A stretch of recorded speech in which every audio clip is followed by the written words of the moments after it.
In today's episode, we're going to take a look at some of the NBA playoff bubble games, and we're going to point out a lot of little things that make a huge difference in your team's success or failure based on whether you execute them or not. See, every time you watch a game, it's an opportunity to become a coaching clinic. If you're a coach, if you're a player, it's an opportunity to become a camp, a clinic to help with maybe your skills, or it could be your basketball IQ. So a lot of times when gyms are shut down right now with COVID, you can still work on your basketball IQ. All right, you can work on the mental aspect. So let's watch these videos and hopefully you can pick something up, whether it's a technique, a skill, a concept, something to make you a little bit better, whether it's mentally or whether it's physically. Watch this transition situation.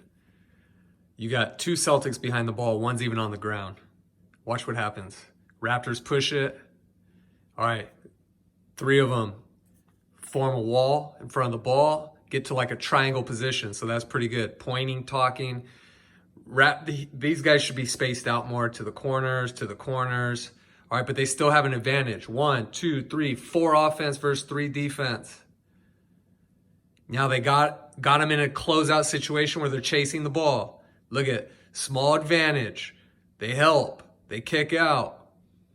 All right, for really bad spacing here by the Raptors, one can guard two. One can guard two. See how one can guard two? We got to space out. We can't have 3 guys bunched up.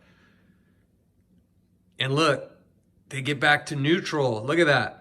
Great transition defense. Out of a huge disadvantage, finish back to neutral. Right, this is a cool little segment in the game. Raptors keep changing their defense. Celtics get the ball. They're transitioning. Brad Stevens here is watching what their defense is. What are they set up in? All right, he sees them getting into the 2-1-2. Now see him signaling for the zone offense of play, which is called through. Now watch how they overload this 2-3 zone. As this player comes over, if he's guarded, all right, this player moves up. Watch it. That player hits the corner. So he guards him. Now there's a 2-on-1 right here. So if he throws it there and that guy stays, he's got the shot. If he closes out on him, he's got the shot. So watch. So he comes. See how he's wide open? He doesn't shoot it though. Drives that next closeout, which is a long closeout for that guy to come there. Drives it. One more pass. Quick hitter by the Celtics. It's just a little adjustment they make. So watch, it's going to be an on-ball screen. Raptors are going to switch, but watch Tatum. He's going to screen and seal. And then look at Tice. Watch him cut him up. And it's just a quick pass here, and then he's going to look to pass it to Tatum, who's rolling to the rim. Watch it. See how he posts him up, seals him. That pass is there. He should just bounce past it. There it is. He missed it, but watch it one more time. Screen, seal, roll to the rim, bounce it. Nice play. Check it out. Watch the Raptors drive in. Let's freeze it. I've said this before. We don't want to be 3 in a line on offense. In this case, we're 4 in a line.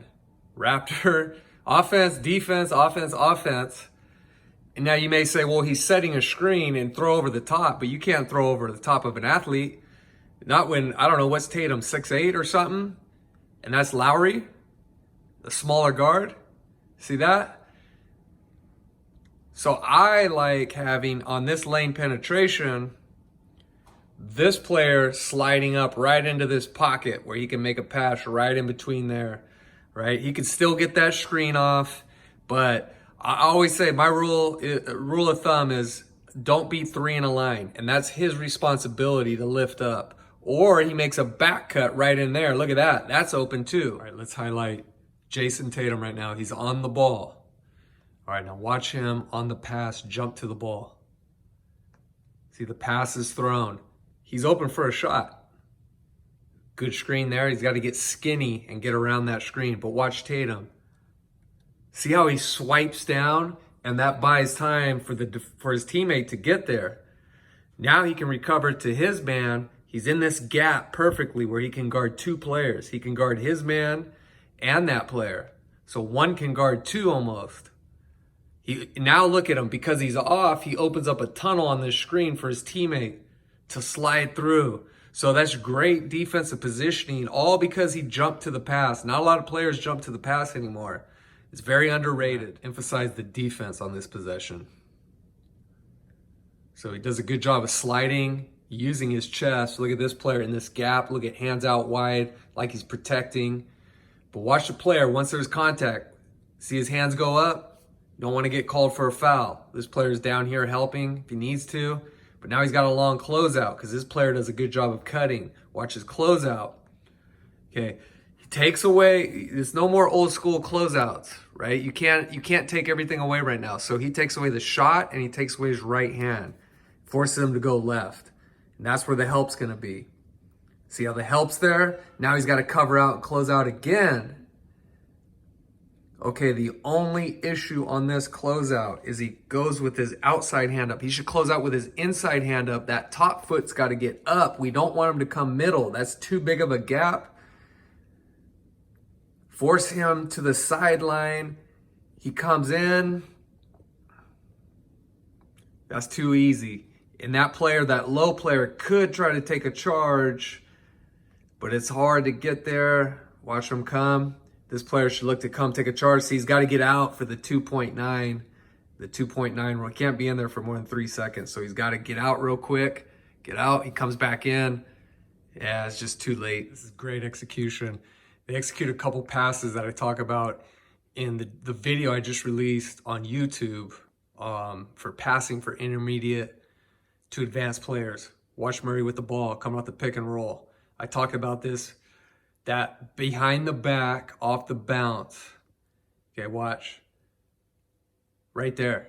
Okay, now Jokic, however you say his name, watch him use his eyes to sell lies. Look at him looking in the corner. And then he passes down low. Beautiful. Watch it again. Behind the back, off the bounce. Watch his eyes to sell lies. Very nice. Watch his possession. Here's a concept we're going to talk about. So, shot fake drive. He gets in, draws the defense, collapses. Now, once he kicks it out, he's got to sprint outside the three. Otherwise, he clogs up the lane. So he runs out. They drive back into the collapsed defense. And because he sprinted out, he got an open shot. If he would have stayed in there, he would not have been open. So now he gets the open shot. He misses, but it was open. But the key point is, after you drive and kick, sprint out for spacing. I heard a coach one time say, once you enter that three-point line, it's like you're underwater and you can't breathe. And you got to sprint back outside the three so you could get to land and breathe again. I always thought that was a good teaching concept.